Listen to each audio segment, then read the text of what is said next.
Bonjour à tous, j'espère que vous allez bien. Allez, aujourd'hui une nouvelle vidéo. Donc j'ai fait exprès d'attendre un petit peu, que la hype retombe un petit peu par rapport au Bitcoin Ordinals pour parler du sujet.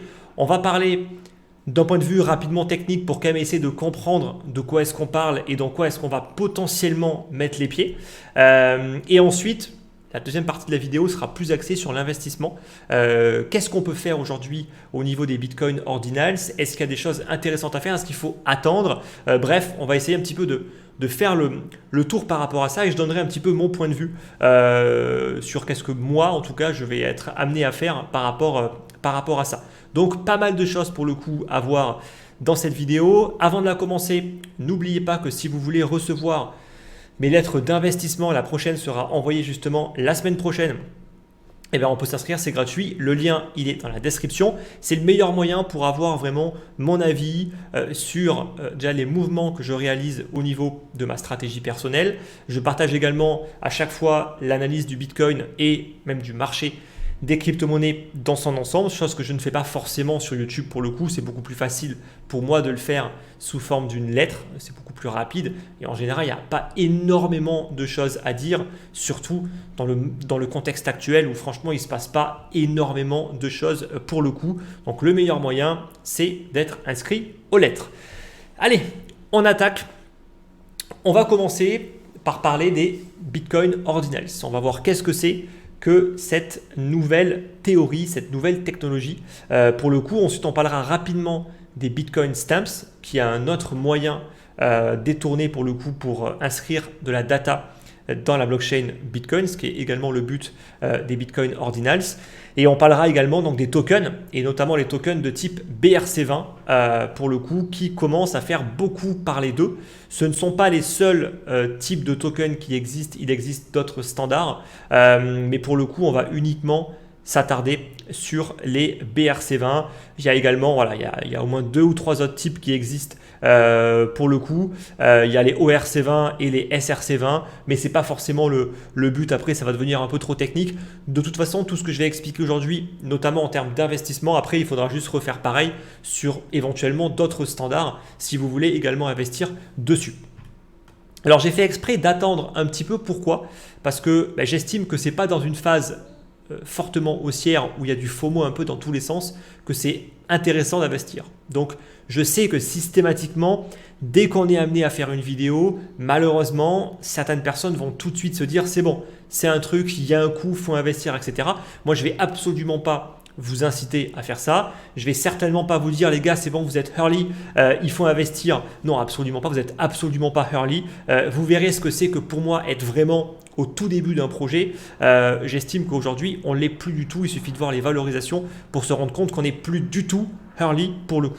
Bref, on va voir un petit peu tout ça dans cette vidéo. Donc, installez-vous confortablement. Ça risque quand même de prendre un petit peu de temps.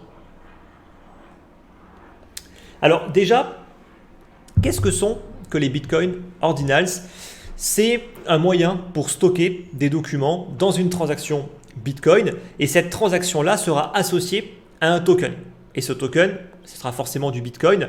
Et pour maximiser le nombre de possibilités, on a pris l'unité de mesure la plus petite qui existe sur la blockchain Bitcoin, le Satoshi. Parce que je vous rappelle que heureusement qu'un Bitcoin est divisible, parce que sinon on serait bien embêté pour faire des transactions de petite et de moyenne taille pour le coup, sinon on serait obligé d'envoyer un minimum 20 à 30 000 $ à chaque fois.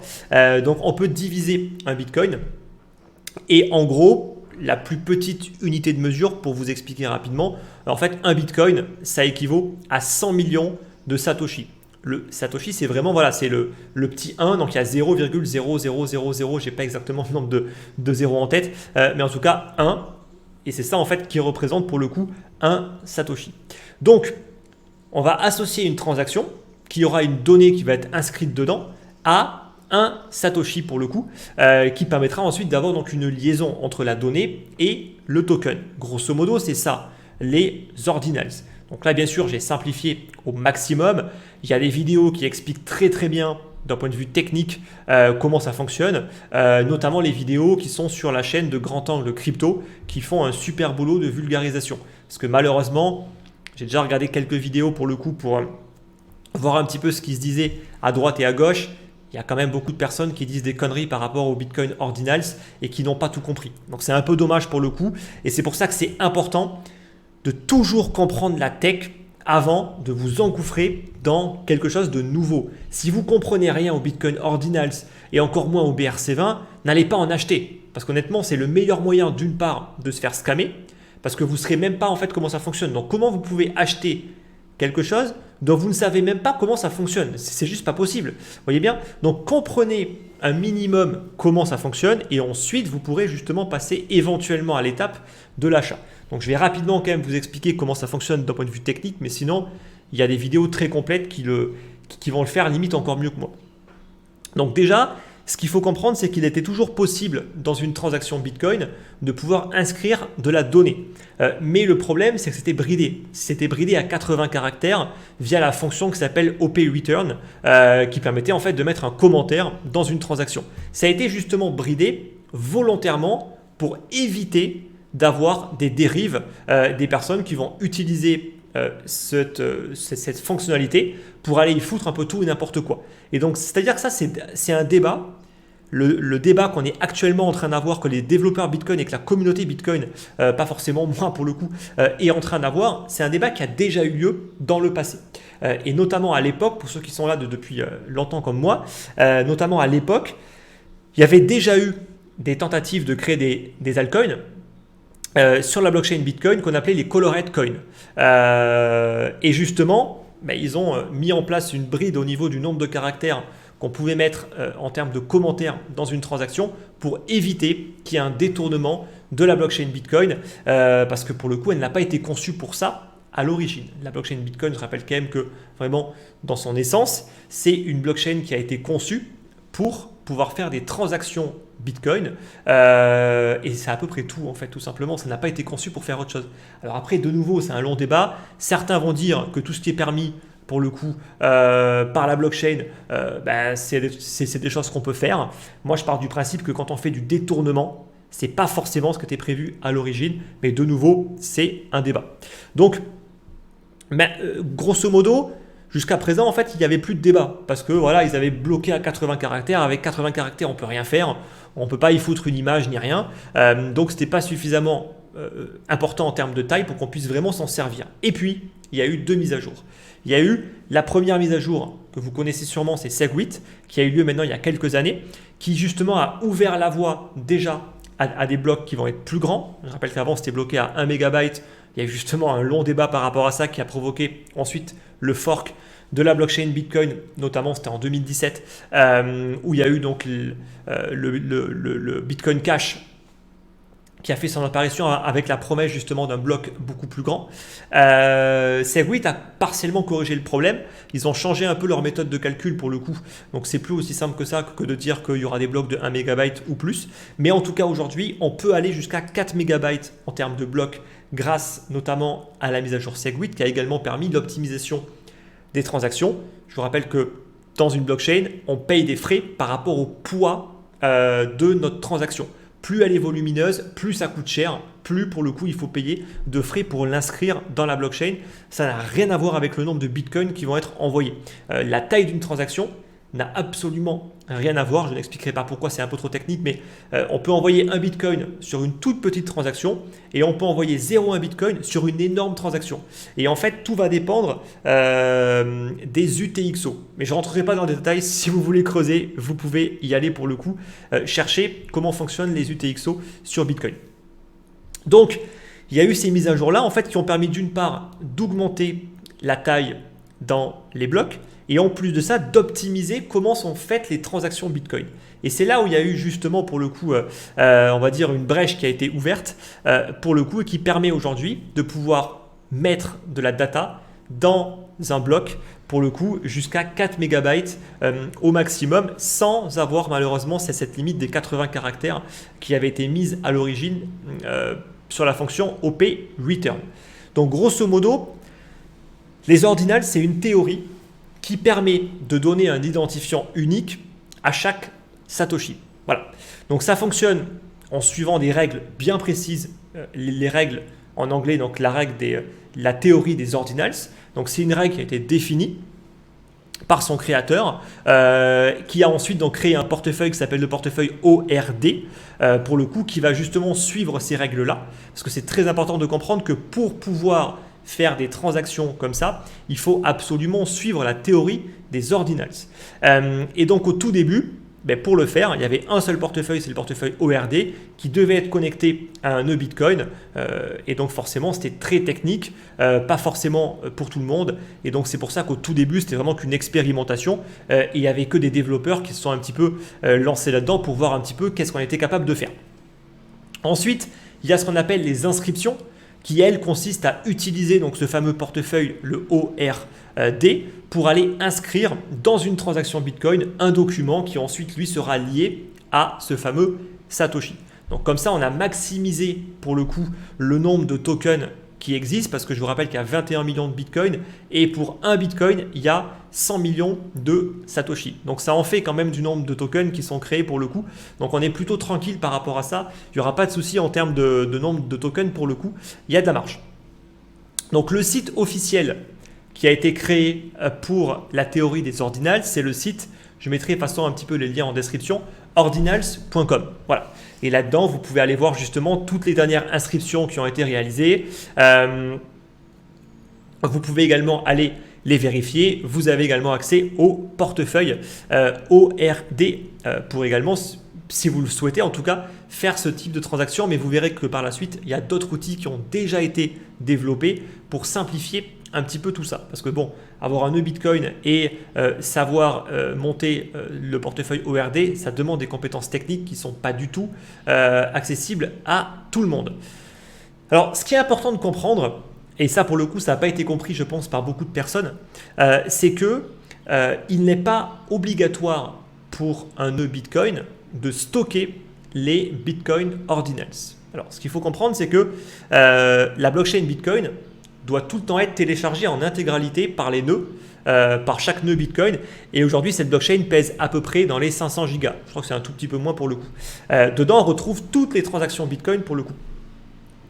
Ce qu'on a vu dès le début, c'est des personnes dire que, attention, à cause des Bitcoin ordinals, on va avoir tout le temps des blocs qui vont être au maximum, donc quasiment à 4 MB, ce qui va augmenter considérablement la taille de la blockchain. Et donc, si la taille est trop grande, pour les nœuds, ça va être plus compliqué à gérer. Bon, ce qui est un peu dommage, c'est que ces personnes n'ont pas compris que ce n'était pas directement stocké dans la transaction. Mais en fait, c'est stocké dans la partie qu'on appelle Witness Data, qui est rattachée à une transaction. En fait, la transaction en tant que telle, elle est quasiment vide. Et en fait, toute la data va être mise justement dans le fameux Witness Data. Ce Witness Data, il n'est pas obligatoire pour un nœud d'être stocké. Donc ça veut dire que si un nœud ne souhaite pas stocker les Bitcoin ordinals, il peut le faire. Donc ça résout d'emblée les problèmes de taille de blockchain.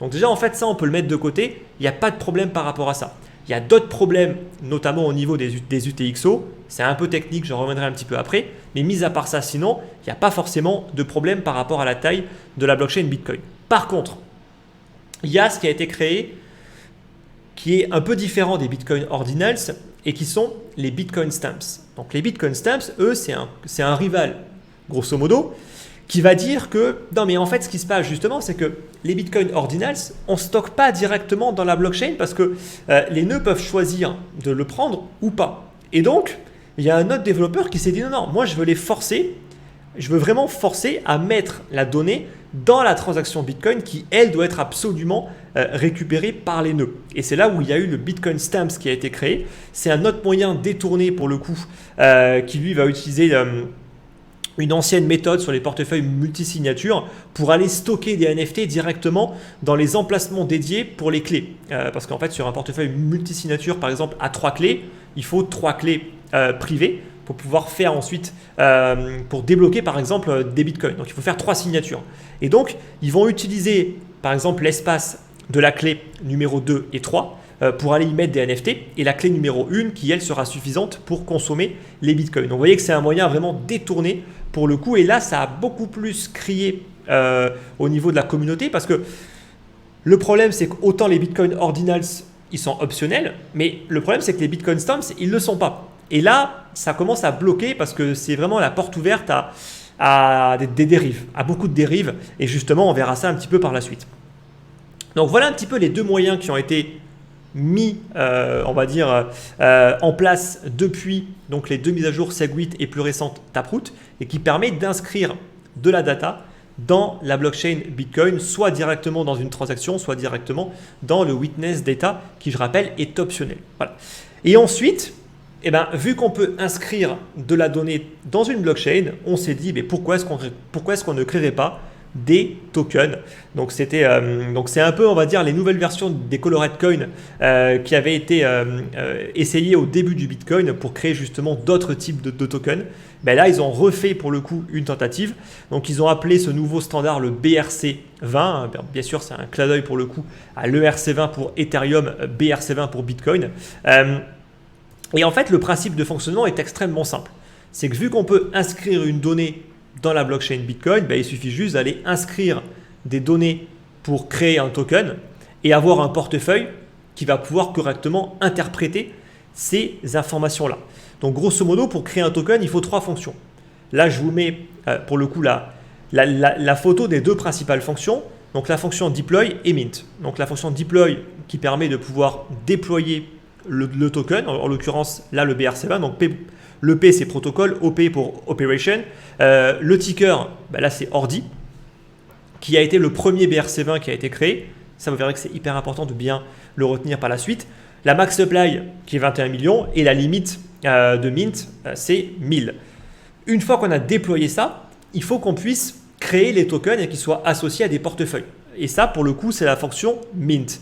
Donc là même principe pour le coup, mais rappelez-vous que la fonction mint, il y a une limite à 1000. On ne peut pas en créer plus que 1000 à chaque fois qu'on va utiliser cette fonction. Et il y a une troisième fonction qui est la fonction transfert pour qu'on puisse tout simplement transférer les portefeuilles, les tokens d'un portefeuille à un autre. Et uniquement avec ces trois fonctions, ben on a un token. On peut le déployer, on peut le créer et on peut le transférer. C'est suffisant pour avoir un token et pouvoir faire mumuse avec. Donc voilà grosso modo comment ça a été créé.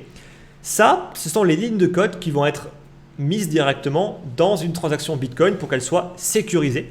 Et ce qui va permettre de dire, voilà, c'est tel portefeuille qui a créé le BRC20, c'est tel portefeuille qui a minté des BRC20 et personne d'autre ne pourra, on va dire, refaire pareil vu que, rappelez-vous que dans une blockchain, c'est horodaté, c'est numéroté, on sait exactement qui a été le premier à le faire. Donc si d'autres personnes le font, ça ne fonctionnera pas.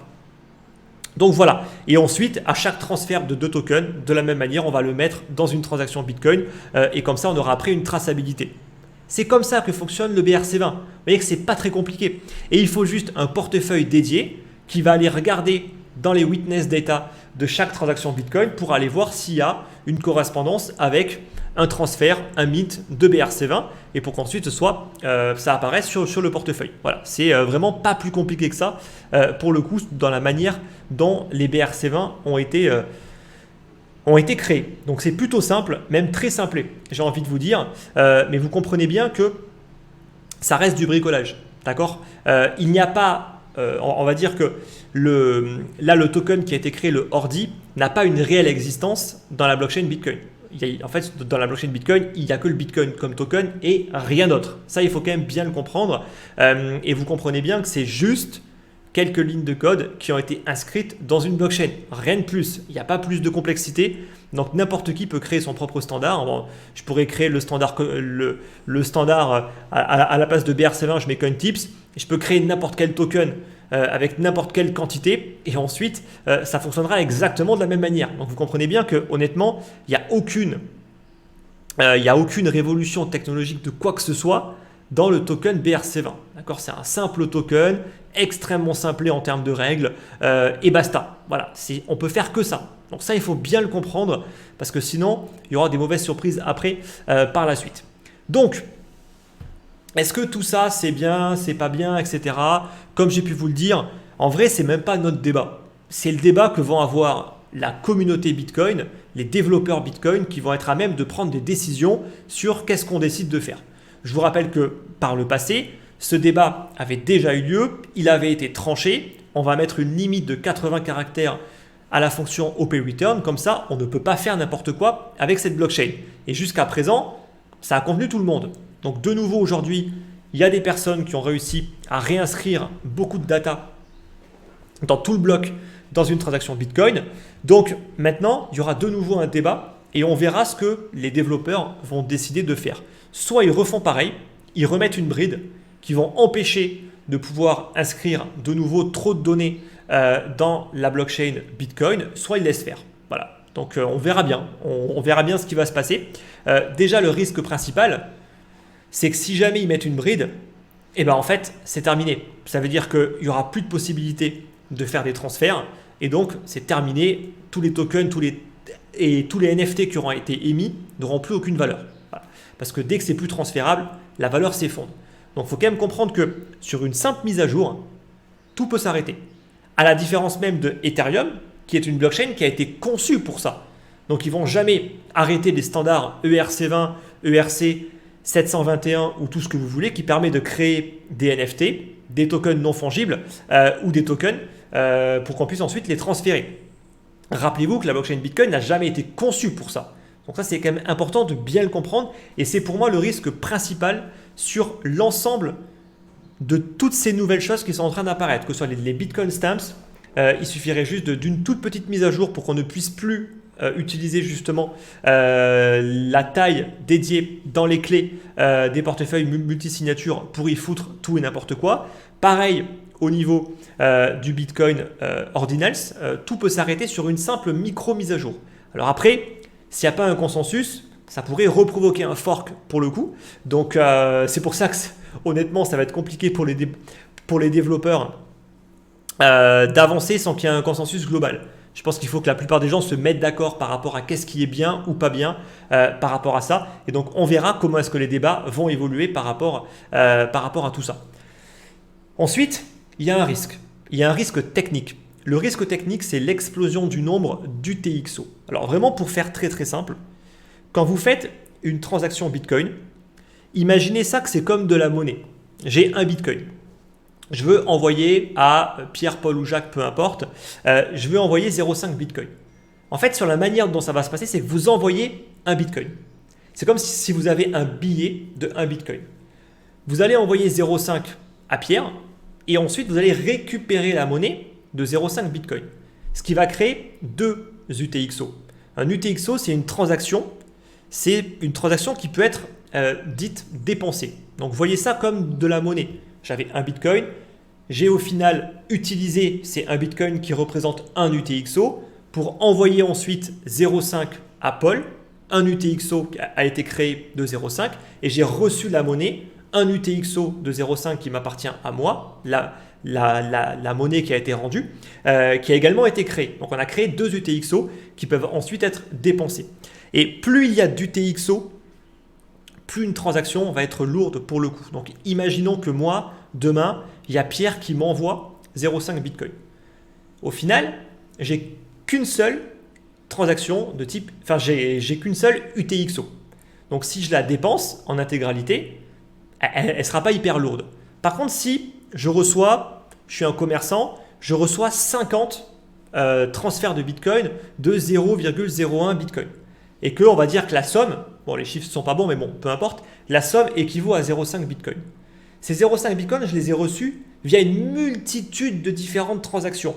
À chaque fois, c'est un UTXO. Donc je peux me retrouver avec 50, 100 UTXO pour la même valeur. Et là, par contre, quand je vais vouloir les consommer, ça va me coûter beaucoup plus cher en termes de frais de transaction parce qu'il y aura beaucoup plus d'UTXO. Je n'en aurai pas qu'un seul comme la première fois, mais peut-être 50 ou 100 différents pour la même valeur. J'espère que c'est clair. Si ce n'est pas clair, essayez de plus de vous renseigner par rapport aux UTXO. Et en fait, le problème de ça, c'est quoi? C'est qu'un nœud Bitcoin stocke la blockchain sur un disque dur ou un SSD, peu importe. Il n'y a pas trop de problème en termes de taille. Aujourd'hui, n'importe qui peut avoir plusieurs terras en espace de stockage sur des SSD, voire même des puces de stockage beaucoup plus rapides qui vont être connectées. J'ai oublié comment ça s'appelle, mais en gros, aujourd'hui, soit on a le SSD classique qui va être connecté en SATA, soit même maintenant, on peut utiliser d'autres ports, pour le coup, encore plus rapides pour aller connecter des disques durs et ça coûte 3 fois rien. Le problème, il n'est pas là. Le problème, c'est au niveau des UTXO qui, elles, sont stockées dans la RAM, dans la mémoire vive. Et la mémoire vive, Le gros du problème, c'est qu'elle est beaucoup plus chère, ça coûte beaucoup plus cher et surtout, c'est difficile de la faire croître.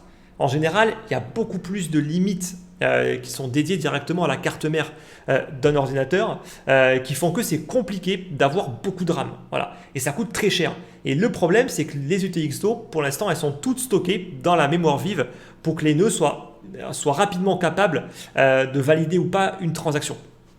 Et le souci, c'est que si on commence à faire énormément de transactions avec les Bitcoin Ordinals ou les Bitcoin Stamps, ça va faire exploser le nombre d'UTXO. Et là, par contre, ça peut vraiment provoquer des gros problèmes au niveau des nœuds où en fait, il n'y aura que les gros serveurs qui vont pouvoir correctement gérer l'ensemble des UTXO et tous les autres seront complètement à la ramasse. Donc, il y a un gros risque là-dessus. On peut l'optimiser. Mais de nouveau, il faut que ce soit fait avec un consensus et l'accord des développeurs Bitcoin qui mettent en place une mise à jour pour optimiser la gestion des UTXO. Donc c'est ça en fait le réel problème pour le coup et c'est à peu près tout en termes de problèmes techniques pour la blockchain Bitcoin, bien évidemment. Donc ça, il faut bien le comprendre. Donc tous ceux qui ont un débat par rapport à la taille de la blockchain et tout, en vrai, tout ça on s'en fout, ça n'a aucune importance. Bon, les Bitcoin Stamps, eux, peuvent poser un problème parce que eux, ils vont vraiment peut-être alourdir la taille de la blockchain, mais en vrai, qu'elle fasse 500 gigas, 1 Tera, 5 Tera, 10 Tera, ça pose pas vraiment de problème. Aujourd'hui, le coût du stockage n'est vraiment pas élevé, donc ça, c'est pas vraiment un problème. Bon, si demain, elle fait 100 Tera ou 1000 Tera, il faut voir à quelle vitesse la technologie évolue, mais en général, la technologie évolue toujours très rapidement pour le coup pour compenser ces éventuels problèmes. Donc voilà un petit peu en tout cas par rapport à ça. L'autre problème, c'est qu'on ait tout simplement une surutilisation de ces protocoles-là qui font que la blockchain Bitcoin sera tout le temps surchargée. Pourquoi ? Parce que la blockchain Bitcoin, elle a une capacité minimale, c'est-à-dire c'est 4 MB par bloc, et je rappelle qu'un bloc, c'est toutes les 10 minutes, ça n'ira pas plus vite. Donc ça veut dire qu'en termes de rapidité d'inscription, c'est extrêmement long, ça va prendre beaucoup de temps. Et donc le risque, c'est qu'il y ait vraiment un goulet d'étranglement, que tout le monde veuille aller inscrire de la donnée dans la blockchain Bitcoin et qu'en fait personne n'y arrive parce que ça demande trop de temps.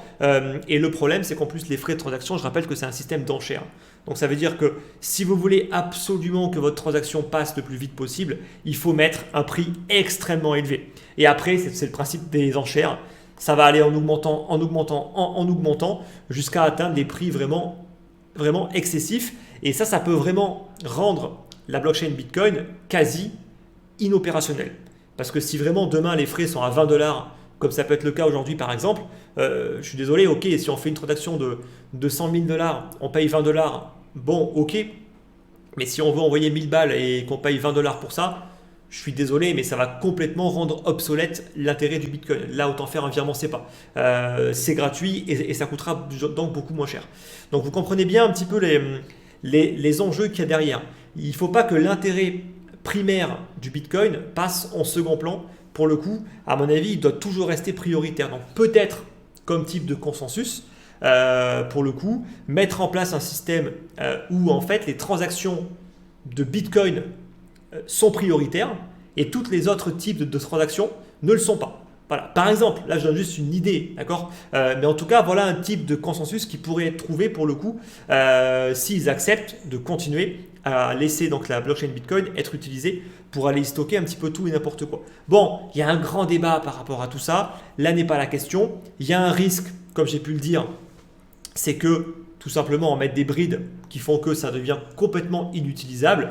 Et dans ce cas-là, ciao, hein, les Bitcoin Ordinals, les BRC20, etc. C'est terminé. Donc ça, n'oubliez pas que c'est un énorme risque et tout peut s'arrêter en un claquement de doigts. Voilà. Donc ça, vraiment, ne l'oubliez pas.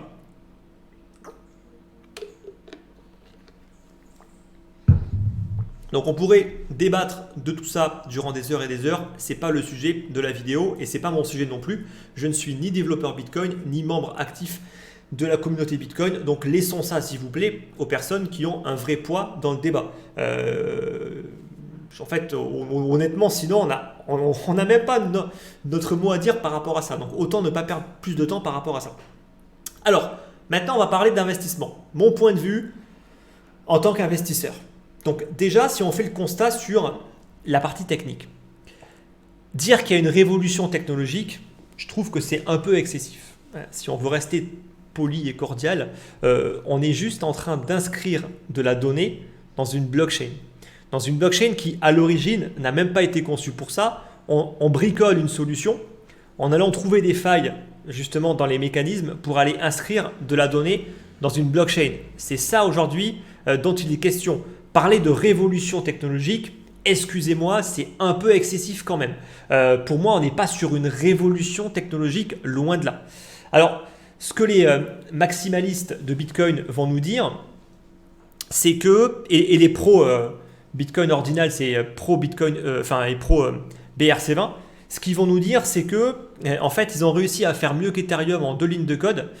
Pourquoi? Parce que tout simplement, les NFT ou les données vont être directement inscrites dans la blockchain Bitcoin. Alors déjà, vous voyez que c'est à moitié vrai, parce qu'en réalité, les nœuds n'ont pas l'obligation de stocker de nouveau le witness data. Donc ça veut dire que ce ne sera même pas forcément stocké dans les nœuds Bitcoin. Si demain il y a un consensus et que tout le monde se met d'accord pour qu'au final il faut ignorer cette donnée, bon ben pour le coup, je pense que là ceux qui ont créé pour le coup la théorie des Bitcoin ordinals vont être un petit peu embêtés. Donc déjà oui c'est inscrit, mais c'est pas obligatoire. Premier point. Deuxième point, ensuite, il y a les Bitcoin Stamp qui eux vont nous dire, nous c'est encore mieux parce que nous c'est inscrit pour le coup et on ne peut pas l'enlever. Et par rapport à ça, ils ont effectivement raison. Ce qu'il faut comprendre, c'est qu'effectivement au début d'Ethereum, tous les NFT, en fait, à aucun moment les images par exemple ou les GIFs n'étaient réellement stockés dans la blockchain Ethereum. En fait, la seule chose qui était stockée, c'est un URL. C'est un lien qui renvoie sur un serveur. Ça peut être n'importe quel type de serveur, peu importe, c'est juste une adresse qui pointe pour le coup vers une image. Et c'est vrai que dans ce sens-là, vu que c'est un serveur qui souvent est complètement centralisé, en fait, techniquement, n'importe qui pourrait changer l'image, voire carrément la supprimer. Et on aurait un lien qui pointe sur plus rien. Et donc ça, c'est vraiment effectivement l'une des principales problématiques. Et c'est aussi pour ça que dès le début, il fallait bien comprendre d'un point de vue technique, qu'est-ce qu'on achetait quand on achetait un NFT. Les choses ont quand même plutôt évolué par la suite, notamment avec l'ERC 721 et l'utilisation d'IPFS qui permet d'utiliser des stockages décentralisés de type peer-to-peer. Et là, pour le coup, tout de suite, on n'est plus autant centralisé qu'on pouvait l'être sur un serveur classique, sur un serveur Amazon ou autre, effectivement. Donc la technologie, elle évolue. Donc pour le coup, l'argument de dire c'est inscrit dans la blockchain donc c'est forcément bien, pour moi il ne tient plus vraiment la route. Et surtout, est-ce qu'un NFT a vocation à être forcément stocké dans une blockchain? Parce qu'à vouloir tout faire directement dans la blockchain, on l'a vu avec Ethereum, mis à part foutre le bordel parce que les blockchains sont trop lourdes et pas assez rapides, est-ce que c'est vraiment une bonne idée? Est-ce que demain tout le monde pourra foutre son image dans la blockchain Bitcoin? Je rappelle que c'est 4 MB chaque 10 minutes. Donc bon courage si tout le monde veut utiliser demain la blockchain Bitcoin. Est-ce que vraiment, d'un point de vue technique, elle a été conçue pour ça? Est-ce qu'elle sera capable d'encaisser tout ça? J'en suis pas certain. Voilà. Déjà là, sur un tout début de hype, la blockchain est complètement surchargée. Donc dire que demain, pour le coup, ce sera la référence, ça va être compliqué. Dire qu'une blockchain qui a été conçue pour ça, c'est déjà compliqué, notamment avec Ethereum. Donc imaginez pour la blockchain Bitcoin. Voilà. Donc est-ce que tout a vocation à être mis pour le coup dans la blockchain directement? J'en doute. Pour preuve, on a créé le Lightning Network justement pour rendre plus rapide les transactions de Bitcoin, parce que déjà rien que pour échanger un token, donc le Bitcoin en passant par la blockchain Bitcoin, c'est compliqué, c'est lourd, ça demande beaucoup de temps et ça coûte cher, mine de rien. Donc on a déjà inventé une couche supplémentaire qui ne va pas aller systématiquement sécuriser chaque transaction dans la blockchain, mais en gros le Lightning Network elle va le faire par batch. Je ne vais pas non plus réexpliquer, j'ai même fait des vidéos pour ça à l'époque. Donc de nouveau, c'est un débat, mais pour moi il n'y a pas de révolution technologique. Après ça reste que mon point de vue, chacun a son point de vue pour le coup sur la question, mais pour moi Ethereum était une vraie révolution technologique parce que ça a été conçu pour créer des tokens et notamment des tokens non fongibles également. Il y a des standards qui ont été développés pour ça. Je vous ai expliqué comment est-ce qu'ils ont créé le token BRC20. C'est 2 lignes de code. Voilà, donc il n'y a aucune complexité, c'est d'une simplicité enfantine. Est-ce que vous estimez que c'est une révolution technologique? J'en doute. Est-ce que le fait que ce soit inscrit dans la blockchain Bitcoin soit une révolution technologique? J'en doute également. Pourquoi? Parce que la blockchain Ethereum, pour moi, aujourd'hui, est tout aussi sûre que la blockchain Bitcoin. Depuis le début d'Ethereum, il n'y a jamais eu non plus de problème de sécurité. Et en plus, aujourd'hui, on est sur du Proof of Stake, ce qui est beaucoup plus optimisé que le Proof of Work. Alors, certains me diront que ce n'est pas autant sécurisé. Jusqu'à preuve du contraire pour l'instant. Peut-être que demain, j'aurai tort. Mais pour l'instant, le Proof of Stake fonctionne encore mieux, pour le coup, que le Proof of Work. Et surtout, il est beaucoup plus optimisé. Et surtout, tous les écolos qui n'ont rien compris au Bitcoin et qui n'arrêtent pas de lui taper dessus ne peuvent pas taper sur Ethereum parce que c'est en Proof of Stake et qu'en termes de consommation énergétique, ça consomme peanuts. Voilà. Donc, de nouveau, la révolution technologique, moi, je la vois ailleurs qu'autre que sur Bitcoin. Voilà. Donc, je suis très sceptique sur le fait de devoir tout sécuriser sur cette blockchain. Voilà. Maintenant, est-ce que ça veut dire qu'on peut tout mettre à la poubelle? Je ne pense pas pour autant. Alors déjà, je pense qu'il y a une valeur dans le fait d'inscrire de la donnée dans la blockchain Bitcoin. C'est uniquement une valeur auprès des puristes, auprès des maximalistes Bitcoin qui ne jurent que par Bitcoin, tout comme certains ne jurent également que par Ethereum de la même manière et qui accordent une valeur à certaines choses. Et notamment, l'une des choses qui a eu le plus de valeur dans la gamme des NFT, ce sont notamment les CryptoPunks. Les CryptoPunks qui ont une valeur, je dirais plutôt sentimentale, dans le sens où ça a été l'une des premières collections qui a été créée sur Ethereum dès 2017, pour le coup, et qui a été distribuée gratuitement. Important, les CryptoPunks ont été distribués gratuitement. On était sur une expérimentation, on testait des choses. On a fait des CryptoPunks sous forme de pixel art. L'idée première derrière était juste d'expérimenter la création de tokens non fongibles sur Ethereum, de voir un petit peu ce que ça pouvait donner. Il n'y avait aucun intérêt financier derrière. Très important ce que je dis, ça aura beaucoup d'importance pour la suite. Donc, ça a fonctionné. Et maintenant, ça a une valeur, parce que ça a une valeur de la part des anciens, ceux qui sont là en fait depuis maintenant plusieurs années, qui savent que ça fait partie des premières collections. Et la plupart de ceux qui ont reçu des CryptoPunks n'ont quasiment pas payé, voire rien payé pour l'avoir. Et c'est une valeur très sentimentale. Et donc la valeur financière n'a pas vraiment beaucoup d'importance pour ces personnes-là. Et c'est pour ça qu'il y a énormément de CryptoPunks qui n'ont jamais été vendus. Bon, l'autre raison, c'est sûrement que beaucoup ont été perdus également, vu qu'ils ont été donnés gratuitement. Si on perd les clés privées, forcément, on n'a plus accès également aux NFT. Donc, combien de NFT sont réellement encore accessibles aujourd'hui? Ça, on ne sait pas. Voilà. Mais ce qui est certain, c'est que beaucoup ne les vendent pas parce qu'ils n'en ont rien à faire pour le coût de l'argent et qu'ils ne les ont pas eu en premier lieu pour spéculer dessus. Ça, c'est hyper important pour avoir justement des collections qui vont être successful. Donc, ça, il faut le comprendre et on verra qu'il y a des similitudes pour le coup par rapport aux NFT qui ont été créés sur la blockchain de Bitcoin. Donc, le risque pour le BRC20, vous l'avez compris également, c'est c'est une expérimentation. Il y a un manque de scalabilité colossal pour cette blockchain-là. Je rappelle quand même qu'il n'y a pas de smart contract sur Bitcoin, alors qu'il y en a sur Ethereum. Donc, on peut faire des choses avec les tokens sur Ethereum. On ne peut pas avec la blockchain Bitcoin. Alors, certains vont me dire, oui, mais il y a d'autres projets qui sont en train de développer ça. Oui, mais ça reste des couches supplémentaires. Et pour des puristes, techniquement, tout doit être fait sur Bitcoin. Donc, pour le coup, faire des couches supplémentaires, c'est juste l'aveu de faiblesse que cette blockchain n'a pas été conçue pour ça. Ethereum a été conçu pour ça. Voilà. Et je ne rentrerai pas de nouveau encore dans le débat parce que déjà, en fait, ce que j'ai dit ne plaira pas à certains. Mais je ne suis pas là pour plaire aux gens pour le coup. Je suis juste là pour donner mon avis. Et bien évidemment qu'on n'a pas tous le même avis. Bon, maintenant, si on parle d'investissement, il y a 3 types de choses qu'on peut acheter. Il y a les NFT qui ont été créés avec la théorie des Bitcoin Ordinals. Il y a les NFT qui ont été créés avec les Bitcoin Stamps. Et il y a les BRC20 qui sont des tokens qui ont été créés grâce au Bitcoin Ordinals qui permet d'inscrire une data dans la blockchain Bitcoin. Alors déjà, si on commence avec les NFT qui ont été créés sur Bitcoin Ordinals. En termes d'investissement, qu'est-ce qu'il faut toujours faire? C'est revenir aux sources, à l'origine même. Quels sont les premiers NFT qui ont été créés? Bon, le problème, c'est qu'ils ont été créés à but expérimental. Donc là, je vous mets pour le coup la première inscription, comme vous pouvez voir, pour le coup, la première inscription qui a été faite. Donc c'est un magnifique squelette en pixel art qui n'est probablement pas en vente. Et donc là, déjà d'une, ce qui peut être intéressant, c'est d'aller voir dans les premières inscriptions.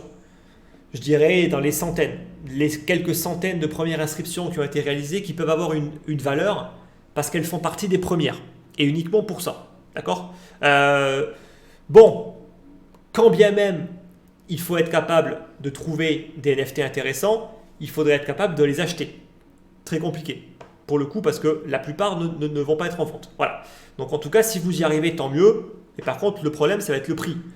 On est actuellement dans une phase de hype, donc le prix va être extrêmement élevé et très souvent, il ne sera pas à votre avantage.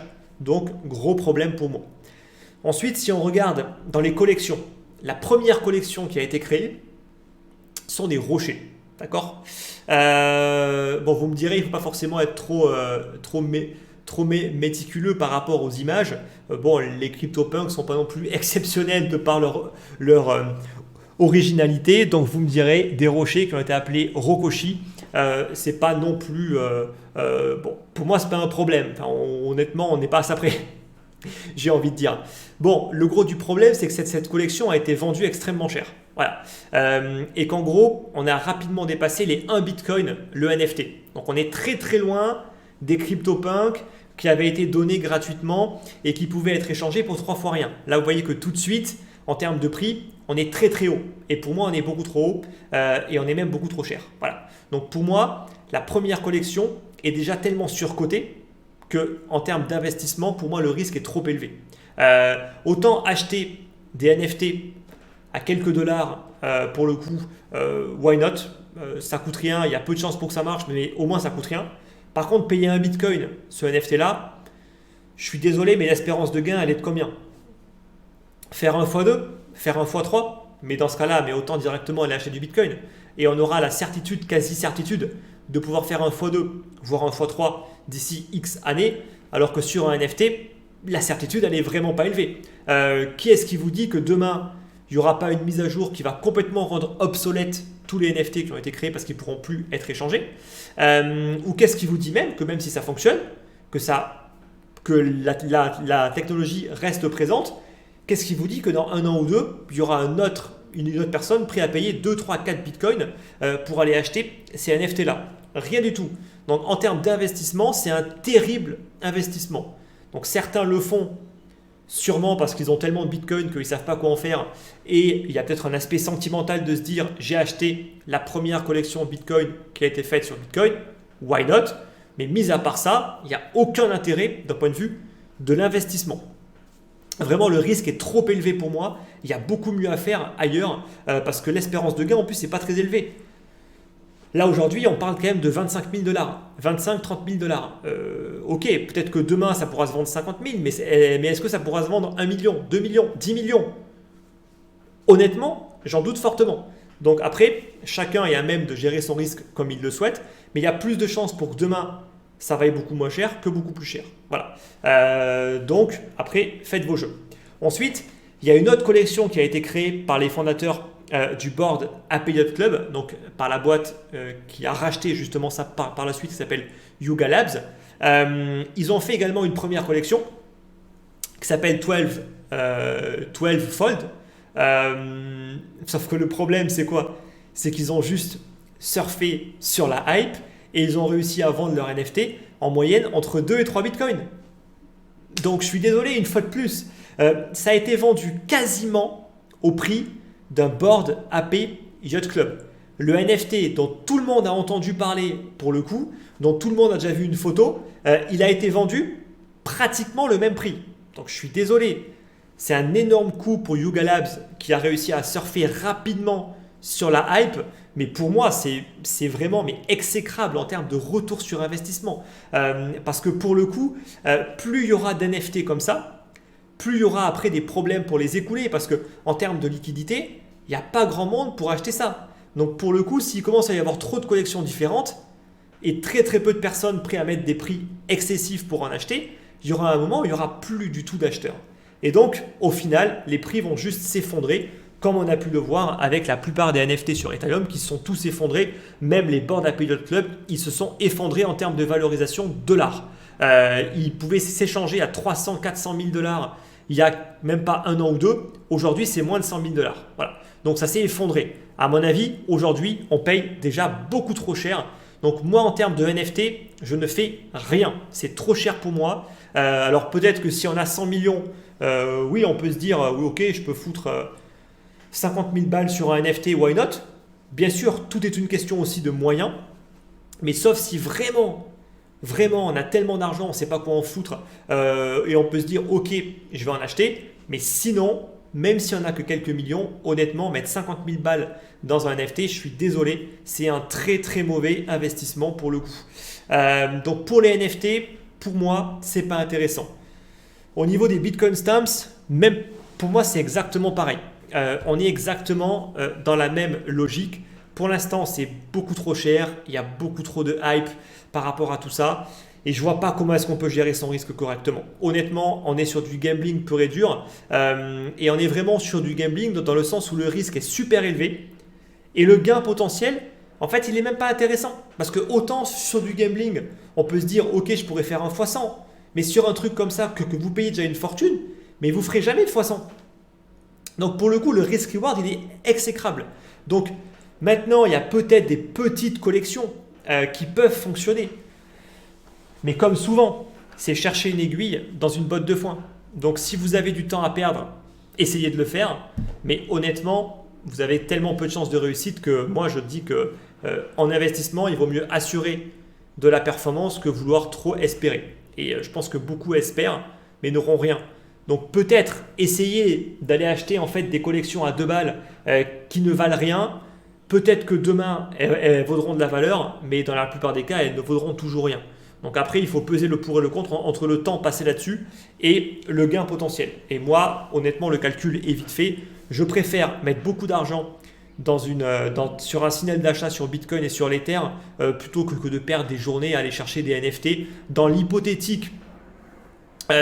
De manière hypothétique où un jour je pourrais les revendre peut-être plus cher. Voilà. Après, chacun fait ce qu'il veut, bien évidemment, chacun utilise son temps comme il le souhaite. Voilà. Je ne dis pas que c'est pas possible, je dis juste que ça va être très compliqué vu le nombre de NFT qui ont déjà été créés pour le coup, vu qu'il y a vraiment une grosse phase de hype. Et ensuite, on va finir, on est quasiment sur 1 heure, on va finir sur les BRC20.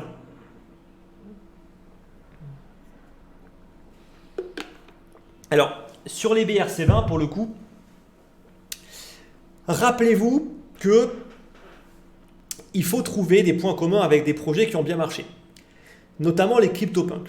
Donc, on l'a vu au niveau des NFT, c'est mort. Voilà, il n'y a pas de collection qui a été créée pour être donnée gratuitement. Ça a directement été créé à but spéculatif. Et c'est même pour ça qu'il y a eu après un engouement fou à ce que tout le monde souhaite créer son token et son NFT parce que les gens se sont rendus compte que, attends, il y a un mec, il a créé des rochers, il a pu les vendre pour 1 bitcoin l'unité. Attends, moi je vais forcément faire pareil. Voilà, et donc forcément, tout le monde s'est mis à faire pareil, ce qui a congestionné complètement la blockchain Bitcoin et ce qui crée un mouvement de foule gigantesque qui nous donne tout simplement le signal de fin. Voilà, donc là, c'est juste une question de temps avant que la hype retombe pour le coup, mais là, il n'y a plus rien à faire. Quand tout le monde s'engouffre là-dedans, c'est terminé. D'accord, vous n'êtes plus early. Quand tous les crypto rigolos sur YouTube parlent de ça, c'est terminé. D'accord, c'est terminé. Vous n'êtes plus du tout en avance. Les mecs en avance sont ceux qui ont créé les premiers NFT, les premiers tokens ou les premières collections. Voilà, ce sont eux qui étaient vraiment early. On parle de quelques dizaines, voire centaines de personnes à tout casser. Quand vous avez des gros youtubeurs qui en parlent et des dizaines, des centaines de milliers de personnes qui regardent ces vidéos, c'est terminé, vous n'êtes plus du tout early. Je suis désolé de vous le dire, mais c'est la vérité. C'est pas sur YouTube que vous serez early, c'est dans les communautés de développeurs qui, eux, sont vraiment en avant-garde, mais à la base, ils le sont. non pas d'un point de vue spéculatif, mais uniquement pour innover, pour faire de l'expérimentation. Et en général, avant même qu'une technologie soit hautement spéculative, elle est avant tout expérimentée par des personnes qui n'ont pas des intérêts spéculatifs derrière. Ça, comprenez-le bien, parce que dans la plupart des cas, ça, les gens, ils n'arrivent pas à le comprendre. Donc, les BRC20. Pour moi, il y a le ordi qui peut être intéressant. Pourquoi ? Parce que le ordi a été créé à but expérimental et a pu être minté gratuitement. Il a été minté grosso modo en moins de 24 heures. L'intégralité des 21 millions de ordi qui pouvaient être mintés. Mais toutes les personnes qui l'ont minté, ils ne se sont pas dit « je vais pouvoir le revendre super cher ». Parce qu'à ce moment-là, il n'y avait pas d'autres tokens, il n'y avait pas de prix pour le coup.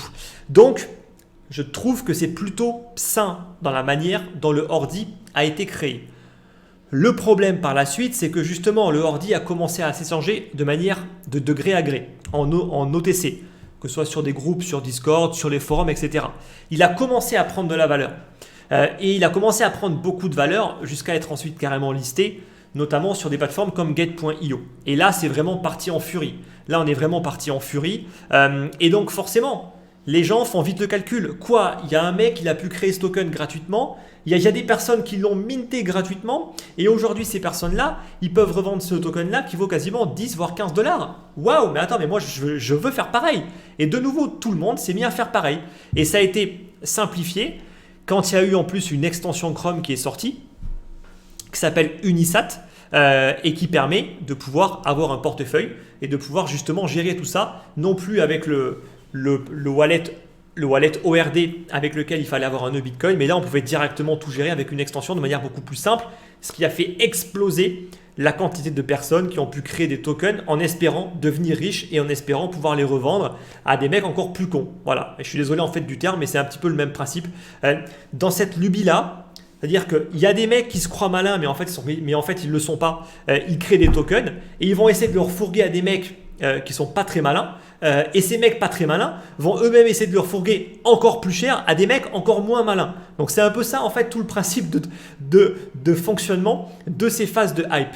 Donc vous comprenez bien en fait que c'est le jeu de la chaise musicale. Tant que la musique tourne, ça fonctionne, ça monte, ça monte, ça monte, ça monte. Dès que la musique s'arrête, c'est fini. Game over. Voilà. Donc le ordi, ne l'achetez pas maintenant. Il coûte beaucoup trop cher. Il y a une market cap à 300 voire à 400 millions. Là, si vous allez sur le site brc20.io, là je vous mets l'image, vous voyez que le ordi a une market cap de 340 millions de dollars. Alors même des meme coins peuvent avoir une market cap de 1 milliard. On l'a vu avec Pepe. Bon, je vous rassure, c'est temporaire, ça ne va pas durer. Mais pour le coup, ça peut arriver. Mais quand bien même vous rentrez maintenant, il y a une espérance de gain de combien ? Faire un x2 ? Un x3 ? Allez, on va chercher 1 milliard de market cap. Vraiment, soyons fous, hein, 1 milliard. Allez, x3, x4. Ok, mais le risque, c'est que ça retombe à moins 50, moins 60, moins 80%.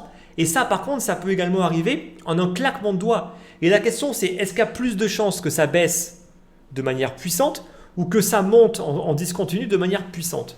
Et la réponse, vous l'avez, bien évidemment. Le risque ne vaut pas la chandelle, ça vaut beaucoup trop cher parce qu'il y a beaucoup trop de hype pour l'instant. Donc, le ordi peut avoir un intérêt spéculatif, mais pour moi, c'est trop tôt. Je pense qu'il faut attendre que la hype retombe. Ça va retomber, vous inquiétez pas. Ça a déjà commencé à bien se casser la gueule pour le coup, le ordi. Donc, laissez vraiment le marché digérer. Vous verrez le graphe, il est extrêmement simple, on le connaît par cœur. Ça fera que baisser.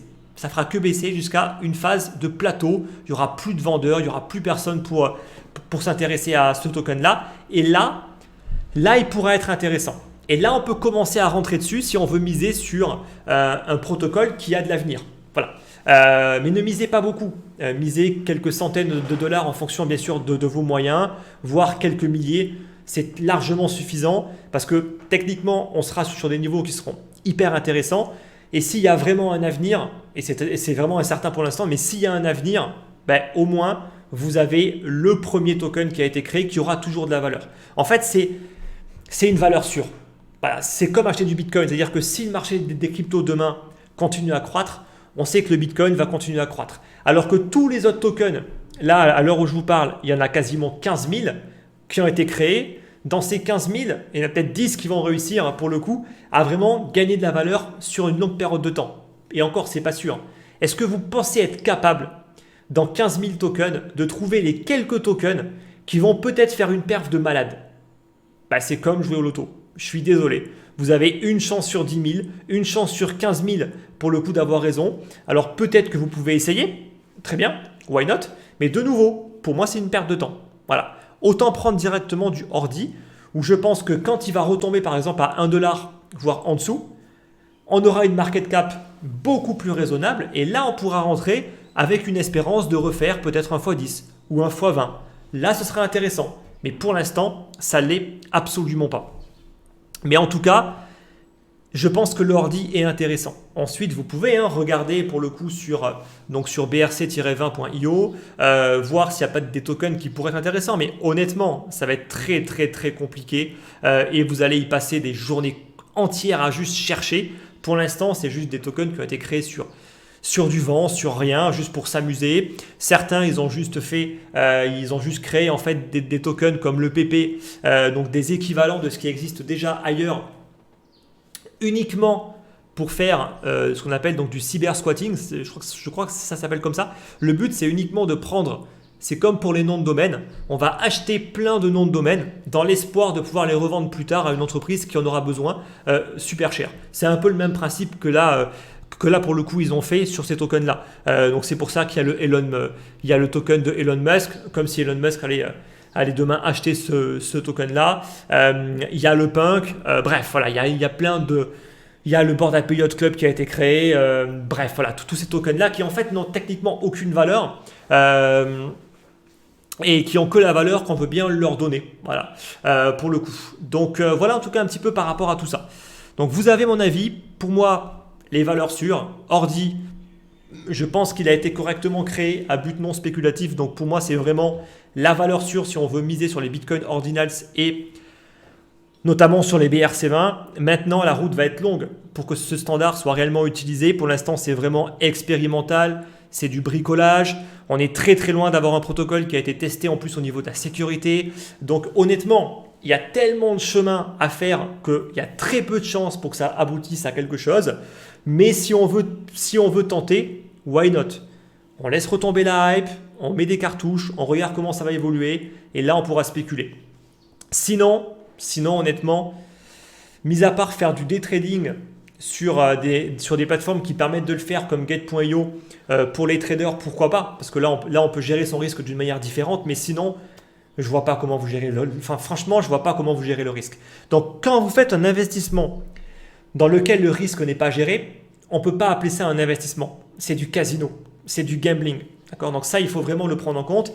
Et c'est justement le sujet d'une autre vidéo où je vais parler des meme coins et on va justement faire cette distinction entre l'investissement et le gambling qui sont deux choses qui sont complètement différentes.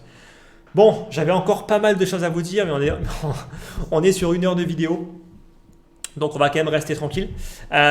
J'espère en tout cas que tout ça vous a plu. Si vous voulez débattre de tout ça, c'est dans l'espace de commentaires. Je rappelle que c'est uniquement mon avis, bien évidemment. N'oubliez pas le like pour le soutien et on se dit à très très vite pour une prochaine vidéo. Bye bye.